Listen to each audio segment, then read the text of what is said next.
Finally. Kita bertemu. Pas lihat Kak Indah aku langsung mau deh. Aku pun nanya gitu tadi, Ya. Niko ada nggak? Gitu. Terus kayak Niko nggak bisa hadir. Gitu. Cuman kenal sama Niko doang lagi. Ternyata keburu ya Buntung. Ternyata keburu. Oke, gimana kabarnya hari ini? Baik Kak. Baik. Sehat. Oke. Dengar-dengar baru landing dari Bali. Landing dari Bali terus tadi aku langsung ke Peak MC dulu. Gitu. Best. Tapi udah cukup istirahat?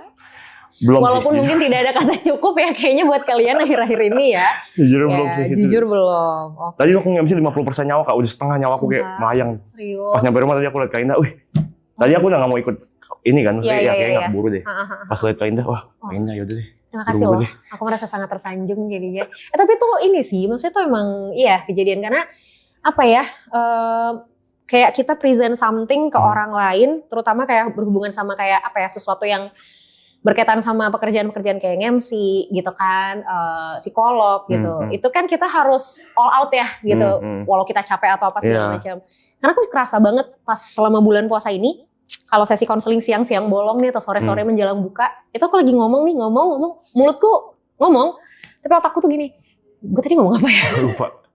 Gue ngomong apa sih gitu, kayak ini gue mau bahas apa sih gitu ya.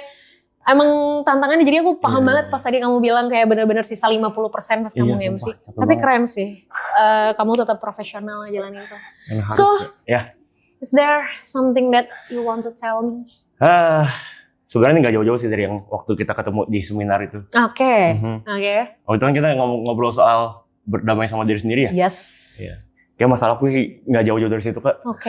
Jadi kayak aku merasa dalam satu state aku berhasil berdamai sama diri sendiri, kayak aku bisa menertawakan segala sesuatu yang mungkin belum berhasil di hidup aku gitu. Terus juga bisa kayak ya udah event kayak papa nggak ada aja, maksudnya bisa ya udah nggak ada, aku bisa let go-nya. Benar-benar jadi outputnya jadi bercanda, jadi jokes gitu. Aku nggak gampang tersinggung juga sama orang. Cuma kayaknya jadi efeknya tuh ke kepercayaan diri aku Kak. Kenapa tuh? Aku merasa jadi nggak percaya diri dalam melakukan segala sesuatu gitu. Aku merasa kayaknya dibanding gue bakal selalu ada orang yang lebih baik daripada gue deh. Gitu. Of course. Ya, dan aku merasa kayak dalam setiap kesempatan yang aku terima, aku mikirnya tuh jadi kayak worst case-nya dulu dibanding best situation yang bisa terjadi. Padahal kan kemungkinan mungkin 50-50 ya. Benar, setuju. Tapi aku selalu kayak nih kalau misalnya gue gagal gimana nih? Gitu. Oh, jadi mikirin gagalnya dulu daripada berhasilnya. Oke. Terus berarti gimana selama ini yang dilakuin untuk akhirnya bisa handle situasi itu? Selama ini aku bisa handle dengan kayak ya udah coba pas setiap itu overthinking lagi datang. Aku kayak butuh waktu tapi cukup lama Kak. Itu lama itu bener-bener kayak aku harus stres dulu yang 2 jam kayak gue cupu badah, gue nggak bisa apa sih gue, merasa kurang terus aja gitu jadi. Baru lama-lama mungkin kayak karena ada aktivitas lain jadi akhirnya lebih ke dilupain kali ya mungkin daripada dijawab gitu pertanyaan-pertanyaan kayak gitu. Akhirnya lupa dengan sendirinya. Iya. Tapi akhirnya setiap itu datang lagi ya begitu lagi siklusnya. Oke. Ketika overthinking itu datang, terus akhirnya terlupakan, terus akhirnya ya udah nih, misalnya kayak tadi kamu dapat kerjaan sesuatu, terus kayak ini kayaknya ada orang lain deh gitu kan yang lebih baik dari aku gitu. Terus ketika akhirnya kamu ngerjain hal itu, hasilnya apa? Kamu dapetin hasil yang baik kah? Kamu merasa kayak ternyata gue bisa nih gitu atau gimana? Beda-beda sih. Ada kalanya aku merasa ternyata gue bisa ya. Gitu. Tapi ada kalanya jadi kayak ya begitu doang lagi gitu. Ya kurang ini lagi, kurang itu lagi. Itu baru terjadi baru-baru ini, bahkan kayak kemarin tuh kan sempat ada Ariel Noah di sini. Ada satu momen di mana biasanya aku tuh kalau misalnya lagi nongkrong ini aku main gitar, aku nyanyi, ya gitu-gitu. Kemarin tuh dikasih gitarnya ke aku. Ariel pun udah bilang, ayo nih lo yang main deh gitu. Mau lagu apa? Lu taunya lagu apa gitu. Aku tuh bingung Kak, kayak di otakku tuh kayak tapi ntar udah banyak tuh lewat di pikiran tuh. Ntar kalau misalnya temponya salah gimana, kalau nggak hafal chordnya gimana, kalau misalnya si Ariel nggak senang sama hasil gua gitarin tuh gimana. Akhirnya kesempatan lepas. Aku kayak lebih merelakan udah nih si Brevi aja yang main gitu. Gitu. Terus rame tuh video di TikTok, ada klip yang aku tonton. Komennya juga gitu, si Niko nggak bisa manfaatkan kesempatan yang datang, padahal di sisi lain dia katanya overthinking, katanya dia butuh spotlight, katanya dia butuh orang biar notice keberadaan dia, tapi giliran kesempatan yang datang dia nggak ambil. Nah itu aku merasa pas aku baca nggak jadi marah, jadi kayak benar ya, kok akhirnya menyadari. Iya, nyata iya kok takut ya manfaatin kesempatan datang ya gitu. Kok seburuk itu kepercayaan diri aku ya gitu. Oke. Nah, ketika kemarin itu kejadian, terus akhirnya bisa, oh iya juga ya, kenapa ya, kok gitu. Pembelajaran yang akhirnya didapat untuk nextnya berarti harus gimana, udah kepikiran belum? Udah, aku setiap overthinkingnya datang, jawabannya selalu sama Kak. Jawabannya selalu kayak, oh berarti next, gue harus lebih berani lagi nih. Tapi and then next begitu lagi? Iya, begitu lagi, berulang lagi gitu. Oke. Aku mikir mungkin apa ini karena aku yang terlalu menerima kekurangan aku sebegitunya. Jadi kayak udah berdamai. Jadi nggak bisa embrace kelebihannya akhirnya? Iya gitu Kak. Oke. Ngerti sih. Oke, gini Nick. Proses berdamai itu bukan final sebenarnya. Jadi bukan karena kayak, oh gue udah berdamai sama diri gue sendiri and then titik, udah gitu. Berdamai itu ada terus, proses kita harus berdamai sama diri kita tuh ada terus. Let's say misalnya gini, kamu udah berdamai sama, misalnya sepeninggalan ayah misalnya gitu kan, udah berdamai dengan itu. Tapi bukan berarti sama hal lain kamu otomatis berdamai. Bisa jadi sama hal lain tuh kamu sulit gitu loh. Maksudnya karena kayak ya levelnya beda, situasinya juga berbeda. Jadi kalau ngomongin berdamai itu tuh lifetime, bukan sesuatu yang kayak kemarin gue udah berdamai sama yang ini, kok sama ini nggak bisa? Ya karena memang berdamai itu bukan output yang sekali kita berdamai terus selesai, enggak gitu. Ada terus, itu yang pertama. Nah yang kedua, kalau tadi kamu bilang kayaknya emang ada orang lain deh yang lebih baik dari aku. Emang iya, even me. Selalu ada orang yang lebih baik daripada aku. Everyone.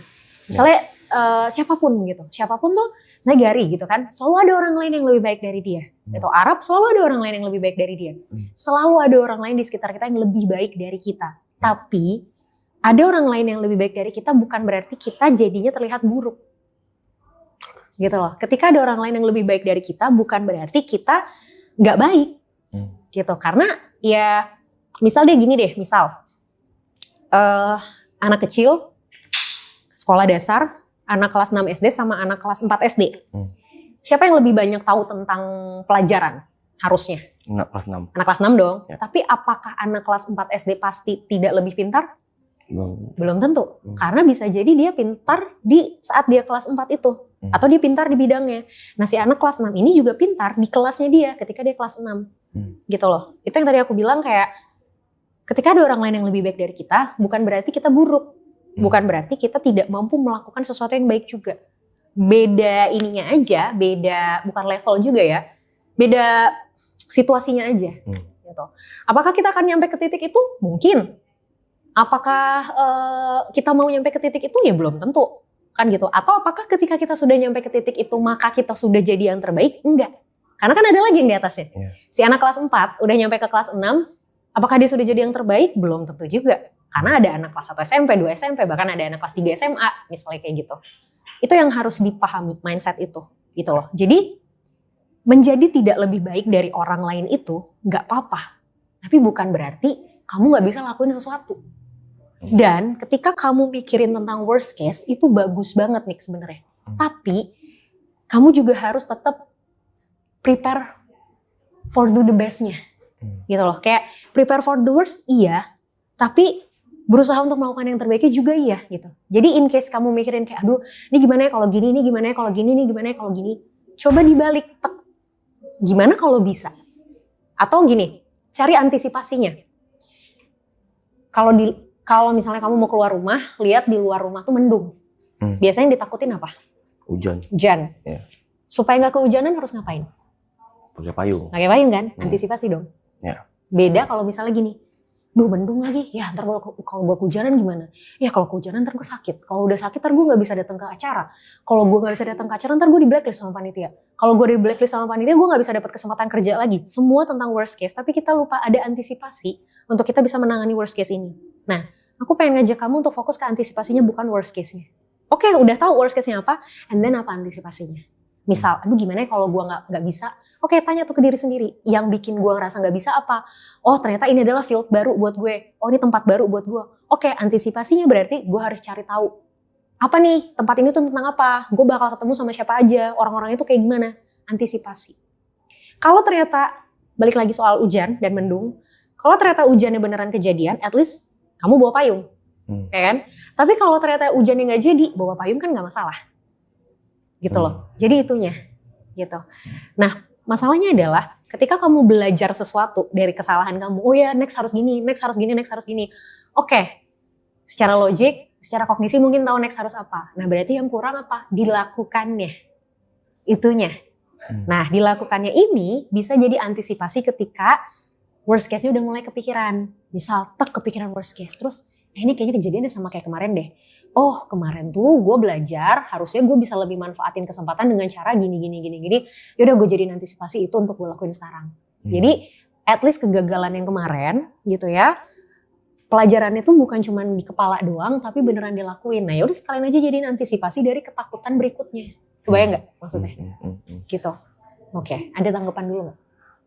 Kalau ngomongin soal mengantisipasi, kalau misalnya halnya itu kita belum menemukan cara mengantisipasi gimana? Kalau kita nggak nemuin cara antisipasinya, oke. Misal aku kasih konteks contoh, dulu kali contoh. Ini kayak fenomena yang terjadi di streaming ini gitu. Aloy dengan segitu banyak orang sadar keberadaannya segala macam gitu. Secara gain angka dia paling gede, padahal kita berdua datang bareng gitu. Kita dari rumah yang sama, kita tinggal bareng segala macam gitu. Masuk pun bareng ke sini gitu. Terus kayak aku tuh sebenarnya jelas happy ya kayak. Maksudnya dengan karir teman aku yang berkembang sebegitu luar biasa, aku happy sekali gitu. Tapi memang nggak bohong, adalah perasaan kayak pasti. Guanya kapan ya gitu, kok kayaknya ketinggalan terus dari orang, kok kayaknya dilangkain terus ya sama orang gitu. Nah, aku nggak pernah tahu tuh gimana cara mengantisipasi itu, karena jadi kayak setiap hal itu datang, kadang-kadang ada momen dimana aku kayak percuma lah dipikirin juga nggak nemu jalan keluar kok, jadi kayak percuma aja sedih gitu. Jadi buat ya udahlah, gue pura-pura bego aja, pura-pura bohongin diri sendiri deh. Gitu. Akhirnya aku tuh selalu kayak gitu.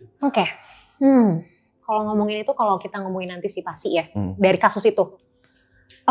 Somehow antisipasi itu kita harus punya bukan untuk mendapatkan sesuatu sama kayak apa yang orang lain dapatkan gitu loh. Kalau misalnya ukuran kamu adalah mengantisipasi untuk supaya kayak dia atau dapetin yang sesuatu yang orang lain udah punya, itu kadang susah. Kenapa susah? Karena kan kacamatanya jelas beda. Gitu, kacamatanya beda, situasinya beda, posisinya beda, orangnya juga beda.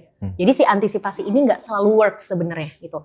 Tapi kalau antisipasi ini berfokus sama diri kamu sendiri, itu baru bisa. Contoh misal gini, lagi-lagi mendung sama hujan nih. Kalau kamu bilang antisipasinya bawa payung, mungkin aku bisa bilang antisipasinya bawa jas hujan, bisa aja kan? Tapi ujung-ujungnya kan itu tetap terlindungi dari hujan kan. Nah cara antisipasinya tergantung apa? Sumber daya kita masing-masing, potensi kita masing-masing, kelebihan diri atau keterbatasan kita masing-masing. Nah sama kayak kamu, ketika kamu mikirin antisipasinya ini, tanyanya ke diri sendiri. Apa yang bisa saya lakuin? Apa yang saya nggak bisa lakuin? Sumber daya yang saya punya apa? Keterbatasan saya apa? Jadi kalaupun kamu antisipasi, kayak tadi misalnya hujan kamu mau bawa payung, kamu harus pastiin dulu kamu emang punya payung. Jangan karena orang lain kalau hujan bawa payung terus kamu rasa kamu juga harus pakai payung. Banyak cara gitu. Kamu bisa pakai jas hujan, kamu bisa order Grab, misalnya naik Grab gitu loh. Atau pakai kamu bisa cuma sekedar lari terus tutupin kepala kamu pakai jaket misalnya, kan banyak caranya. Jadi semua tuh balik sebenarnya ke kapasitas yang kita bisa gitu. Terus kalau tadi kamu bilang kok dia terus ya, guenya kapan gitu kan. Itu kan kesannya jadi kayak berlomba nih. Kayak dia udah nyampe sini, gue masih di sini-sini aja. Gue kapan nyampe sini? Coba pikirnya bukan untuk mencapai sesuatu yang dia sudah raih, tapi mencapai sesuatu lebih banyak atau lebih maju dari gue yang kemarin. Jadi fokusnya bukan orang lain, tapi guanya, sayanya. Ya dia biarin dengan dia gitu loh. Dengan caranya dia, dengan masanya dia gitu, dengan spotlightnya dia. Kamu dengan diri kamu. Dikit, kecil gak apa-apa, at least berprogres. Kayak misalnya, kemarin kehilangan kesempatan untuk main gitar gitu kan. Nextnya ya kamu harus bisa manfaatin itu. Dan ketika itu sudah kamu lakukan, berarti kan kamu maju satu langkah dari kamu yang kemarin. Gain something dong. Walaupun mungkin bentuknya dan jumlahnya dalam tanda kutip beda sama orang lain. Gitu. Itu tapi maksudnya kalau misalnya itu kita udah sampai di state bisa untuk menerima, jadi goalnya sekarang berarti kan aku at least bisa lebih baik dari aku yang kemarin. Gitu. Yes, betul. Gimana caranya untuk menghadapi tekanan-tekanan dari yang datangnya dari luar? Misalnya kayak komen-komen yang kadang aku tahu, kalau misalnya aku baca aku pasti sedih. Gitu. Tapi kadang kan kebaca juga ya, karena kan manusia kayak kita sih kayak suka cari penyakit gitu loh kayak. Ini kalau dipencet nih pasti banyak nih head comment-nya nih. Kadang-kadang aku pencet juga tuh. Iya. Gini, tekanan dari luar tuh kan kita nggak bisa predik, kita nggak bisa kontrol ya. Mempengaruhi kita pasti gitu. Apakah nggak boleh sama sekali kita terpengaruh? Ya nggak juga, namanya kita manusia kan, pasti ada aja pengaruhnya. Tapi kita yang harus sadar kapan kontrolnya sih. Once kita terpengaruh, kita udah ngerasa terpengaruh, kita yang harus bisa cut itu. Wah ini gue udah kepengaruh nih, yaudah gue selesai, gue nggak baca lanjut. Yang salah adalah ketika kita kepengaruh, kita masih terus lanjut baca, itu yang salah. Gitu loh. Misalnya contoh nih, aku pun sampai sekarang jujur masih suka kepengaruh kok sama komen-komen, apalagi kalau kayak ada orang-orang yang nggak setuju gitu sama pendapat gitu, itu kayak gitu kan. Tapi kalau aku ngerasa nih, aku udah mulai, kalau aku patokannya gini, kalau aku udah mulai ngebales head comment, udah mulai ngetik, itu tuh jadi warning buat aku bahwa dah nggak, lo udah kepancing nih dah, nggak bisa dah, lo harus diem dah. Jadi kalau udah mulai aku diem, aku hapus, aku tinggalin. Itu event balasnya nggak marah nggak? Nah kalau udah marah, kalau nggak marah tuh kadang masih aku lanjutin. Misal ada yang, kalau aku kan bisa gini, kalau ada yang head comment, kadang tuh kalau lagi moodnya bagus nih gitu, aku balas tapi nggak marah gitu, aku balas nggak marah gitu kan, ya udah itu masih kayak ya udah aku biarkan diriku melakukan itu. Tapi kalau aku udah kepancing, terus aku dengan jelas tuh ngetiknya cepet-cepet, terus kayak kalimatnya udah mulai mengarah ke emosional, itu pasti aku langsung hapus, aku pindah. Gitu. Entah aku tutup komennya atau ya aku pindah ke konten lain atau ya aku scroll aja. Gitu. Jadi kalau kita 100% menghindari diri kita untuk nggak baca head comment susah. Pasti kan ya tadi ya kepencet lah, ya tetap kebaca lah, atau sengaja atau nggak sengaja itu susah. Tapi kita yang harus punya kontrol ketika ini sudah kebaca dan kitanya sudah mulai nggak enak di sini, itu kita yang harus tahu kapan ngeremnya. Itu yang terpenting sebenarnya. Gitu. Oke? Ya. Ingat tadi berarti fokusnya apa? Soal antisipasi tadi. Ya, jadi lebih baik dari yang kemarin juga. Oke. Cobain aja pelan-pelan. Ya? Ya. Good luck. Oke. Thank you, Nick. Terima kasih, Kak Indah. Terima kasih banyak. Sama-sama, dengan senang hati.